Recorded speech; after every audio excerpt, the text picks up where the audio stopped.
স্বামী আমাকে ভালোবাসে না, আমার স্বামীর মেজাজ খুবই খারাপ, আমার স্বামী কিছু থেকে কিছু হইলেই গালিগালাজ করে, আমাকে মারধর করে, এখন আমি কি করতে পারি?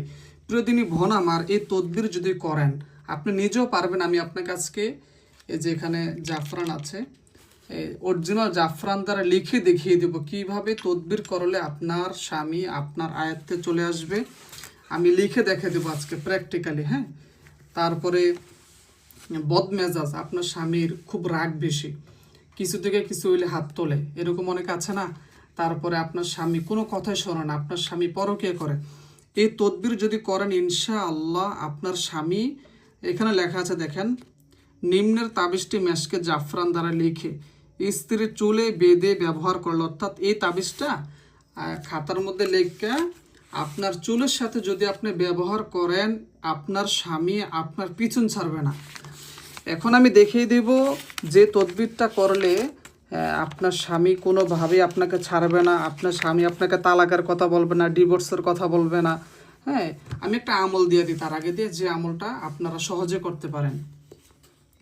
যে স্ত্রীর স্বামী তার প্রতি খুশি নয়, অর্থাৎ আপনার স্বামী আপনার প্রতি খুশি নয়, ঘরে আসলে তার সাথে কথা বলে না, আপনার স্বামী ঘরে আসলে আপনি স্ত্রী আপনার সাথে এবেড়া কথা কয় না, অর্থাৎ ওই স্বামী আপনার সাথে কথা বলে না, তাহলে হালুয়া, মোরব্বা অথবা কোনো মিষ্টান্ন জাতীয় দ্রব্য, মানে মিষ্টি হইতে পারে, মোরব্বা, এই সকল কিছু খাবার আছে না, ওই খাবারের মধ্যে এই দোয়াটা পড়বেন।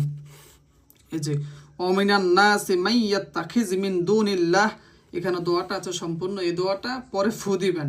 ফু দিয়ে ওই যে মিষ্টান্ন, যে মিষ্টিটা আছে, মিষ্টির মধ্যে ফু দিয়ে মনে করেন যে এটা হচ্ছে মিষ্টি, ঠিক আছে?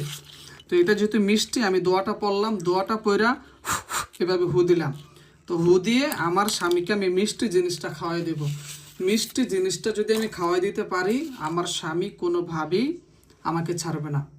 আমি যেটা করতে বলবো যে হে আমার স্বামী তুমি এই কাজটা করো, আমার স্বামী এটাই করব। আমার স্বামীকে আমি যেটা করতে বলবো, যেইভাবে চলাফেরা করতে বলবো, যেইভাবে উঠা বসা করতে বলবো, যেইভাবে হাঁটা চলা করতে বলবো, যেইভাবে জামা কাপড় পরতে বলবো, আমার স্বামী ওইভাবেই চলাফেরা করবে ইনশাল্লাহ। এই তদবিরটাই আমলটা করতে পারেন। এখন বিষয় হচ্ছে স্বামীর ভালোবাসা পাওয়ার জন্য কোন তদবির করবেন। আজকে আমি আপনাদেরকে পরীক্ষিত যে তদবিরটা আমি যাদেরকে দিছিলাম, এটা পরীক্ষিত, যে একদম গোলামের মতন হয়ে যাবে। হ্যাঁ, অনেকে বলেন যে হুজুর আয় হায়, আমি বিবাহের শুরুতে কত ভালো সম্পর্ক ছিল আমার স্বামীর সাথে, আমার এখন বিবাহর আজকে 2 বছর 3 বছর হয়ে গেছে, এখন আমার স্বামী তো মনে করেন যে একদম পাংখা গজে গেছে, আমার স্বামী এখন আমার স্বামীর পুরো পাংখা গজায় গেছে, আমার স্বামী এখন পরকীয়া করে, আমার স্বামী অন্য নারীর প্রতি আকর্ষিত, আমার স্বামী কোনোভাবেই আমাকে পছন্দ করে না, আমাকে দেখতে পারে না, আমার ছায়া দেখতে পারে না, এরকম অনেকেই আছে। হ্যাঁ, এই কথাগুলো বলেন, আপনারা এই তদবিরটা করতে পারেন। হ্যাঁ, আপনার স্বামীকে ভালোবাসার মধ্যে পাগল করে ফেলতে পারেন। হ্যাঁ, আচ্ছা যাই হোক, আমি স্বামী স্ত্রীরটাই করি, যেটা করলে কাজ হবে 100%, আমি এটাই করব। আমি যেভাবে এই তদবিরটা লিখবো সেম এইভাবে চেষ্টা করবেন তদবিরটা লেখার জন্য। হ্যাঁ, এই যেখানে লেখা আছে বদ মেজাজ স্বামীকে বশ করার জন্য এই তদবিরটা করবেন। আমি লিখে এখন দেখিয়ে দেবো কীভাবে তদবিরটা করবেন। সর্বপ্রথমে জাফরান নেব আমরা, জাফরান অরিজিনাল জাফরান আমাদের কাছে যেটা আছে, যদি কারো লাগে অবশ্যই আমাদের কাছ থেকে আপনারা কুরিয়ারের মাধ্যমে নিতে পারবেন। তো সর্বপ্রথমে বিসমিল্লাহ বলবেন, মনে মনে দুরূদ শরীফ পড়বেন, কয়েকবার দোয়া দুরূদ পড়বেন, এইভাবে তেসের একটা টান দিবেন, লম্বা করে একটা টান দিবেন, ঠিক আছে? আমরা মোট 4টা টান দিব, একটু খেয়াল করেন, মনোযোগ দেন।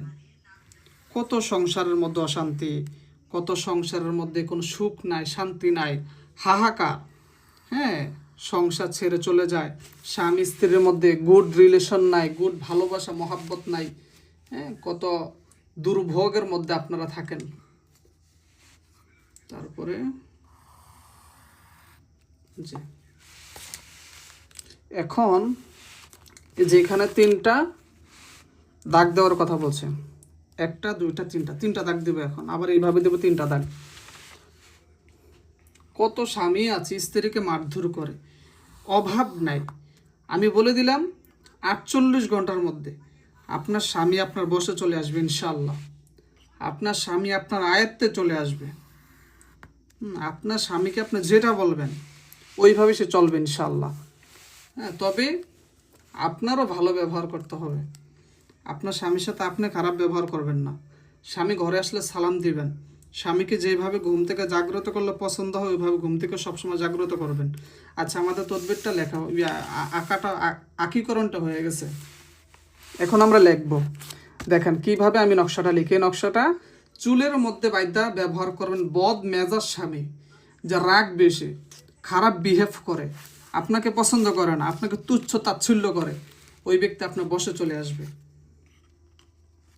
সর্বপ্রথমে আমরা বিসমিল্লাহ লিখব আরবিতে। ঠিক আছে, এইভাবে লিখবেন। সর্বপ্রথমে সোজা আলিফের মতন একটা টান দিবেন। ঠিক আছে, দ্বিতীয়বার এই খুবই সহজ, আহামরি কঠিন কিছুই না। খেয়াল করেন যে লাইন ঠিক আছে কিনা। এই দেখেন আমি যে লিখছি সম্পূর্ণ লাইন ঠিক আছে। তারপরে আবার তেসের একটা টান দিলাম, এইভাবে একটা টান দিলাম, থ্রির মতন টান দিলাম। এই খুবই সহজ একটি নকশা।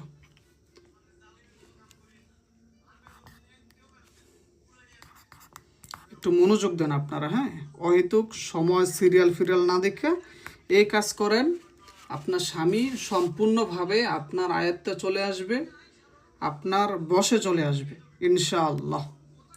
আল্লাহ পাক আপনাদের মনের আশা পূর্ণ করবে ইনশাআল্লাহ ইনশাআল্লাহ। আল্লাহু আকবার। অনেকে বলেন যে হুজুর আমাকে কিছু হইলেই আমার স্বামী মারধর করে, কিছু না মানে কিছু দোষ করতে দেরি আছে, আমার উপরে হাত তুলতে দেরি হয় না, এরকম অনেকেই বলেন। এই কাজগুলো করবেন, এই তদবিরটা করবেন, তারপরে এটা ছিঁড়বেন এইভাবে। এই যে ছিঁড়ার পরে এই চতুর্দিক দিয়ে কাঠটা ছোট্ট করে এটা পেঁচাবেন এইভাবে, পেঁচায়া